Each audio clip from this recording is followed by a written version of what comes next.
L'affirmation de Meghan Markle selon laquelle elle a oublié qu'un assistant royal a informé les auteurs d'une biographie non autorisée sur elle et le prince Harry a été décrite par un juge comme un malheureux oubli.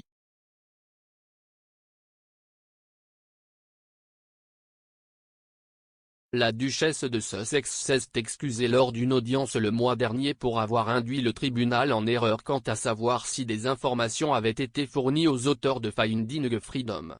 La cour d'appel a appris comment Meghan avait demandé à Jason Knopf, alors secrétaire aux communications, de partager des détails avec Omid Scobie et Caroline Durand, bien qu'elle ait insisté plutôt sur le fait qu'elle n'avait pas contribué.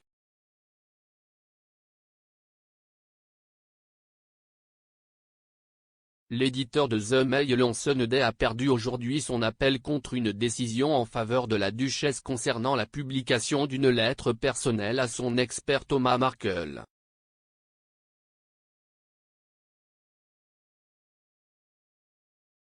Dans sa décision, Sir Geoffrey Vaux a présenté les excuses de Meghan au tribunal en novembre.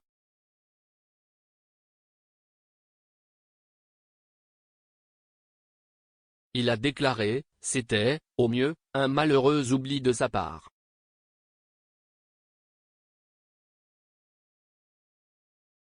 Meghan a poursuivi Associated Newspaper Limited, ANL, également éditeur de Mail Online, pour 5 articles reproduisant des parties d'une lettre personnelle et privée adressée à M. Markle en août 2018.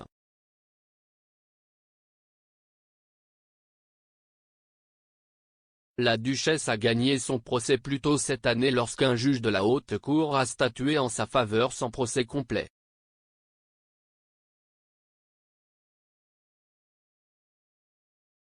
ANL a fait appel de cette décision et, lors d'une audience de 3 jours en novembre, a fait valoir que l'affaire devrait être jugée sur les réclamations de Meghan contre l'éditeur, y compris la violation de la vie privée et du droit d'auteur.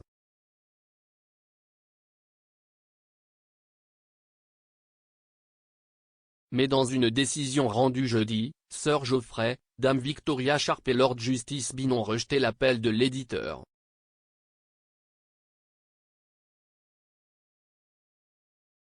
En lisant un résumé de leur décision, Sir Geoffrey a déclaré, « Il était difficile de voir quelles preuves auraient pu être produites au procès qui auraient changé la situation.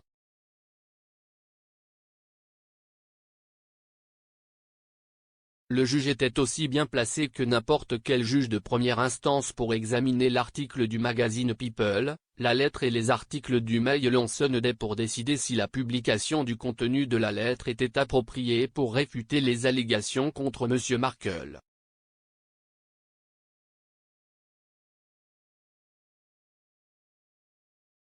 Le juge avait décidé à juste titre que, même s'il aurait pu être proportionné de publier une très petite partie de la lettre à cette fin, il n'était pas nécessaire de publier la moitié du contenu de la lettre comme l'avait fait l'ANL.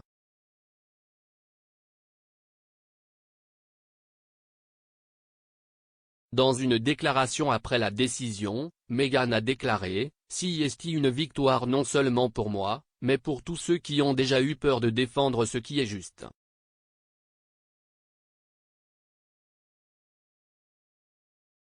Bien que cette victoire crée un précédent, ce qui compte le plus, c'est que nous soyons désormais collectivement assez courageux pour remodeler une industrie des tabloïds qui conditionne les gens à être cruels et profite des mensonges et de la douleur qu'ils créent.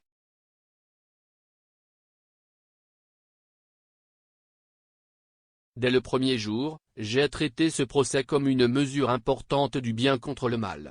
L'accusé l'a traité comme un jeu sans règles.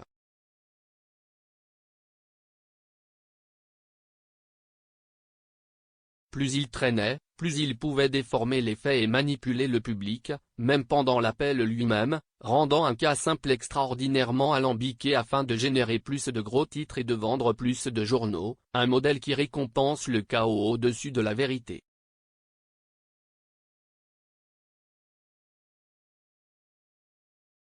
Au cours des presque 3 années qui se sont écoulées depuis que cela a commencé, j'ai fait preuve de patience face à la tromperie, à l'intimidation et aux attaques calculées.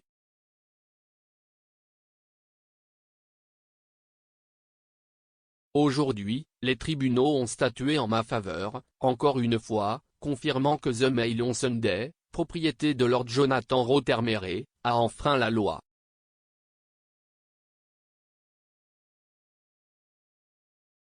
Dans une déclaration de témoin, M. Knopf a déclaré que le livre était discuté de manière routinière, qui avait été discuté directement avec la duchesse à plusieurs reprises en personne et par courrier électronique.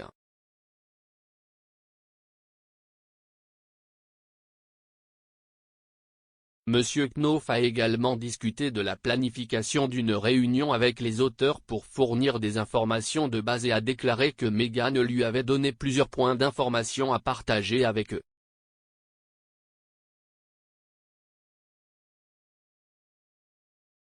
Dans sa déclaration de témoin, la duchesse s'est excusée d'avoir induit le tribunal en erreur quant à savoir si M. Knopf avait fourni des informations à M. Scobie ou à Mme Durand.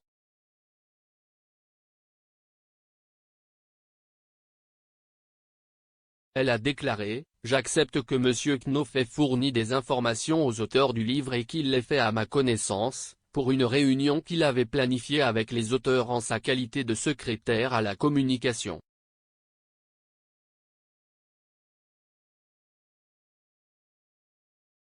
L'étendue des informations qu'il a partagées m'est inconnue.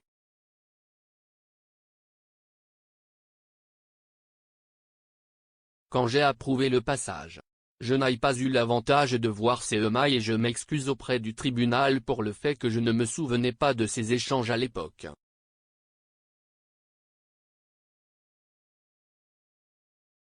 Je n'avais absolument aucune envie ou intention d'induire en erreur l'accusé ou le tribunal.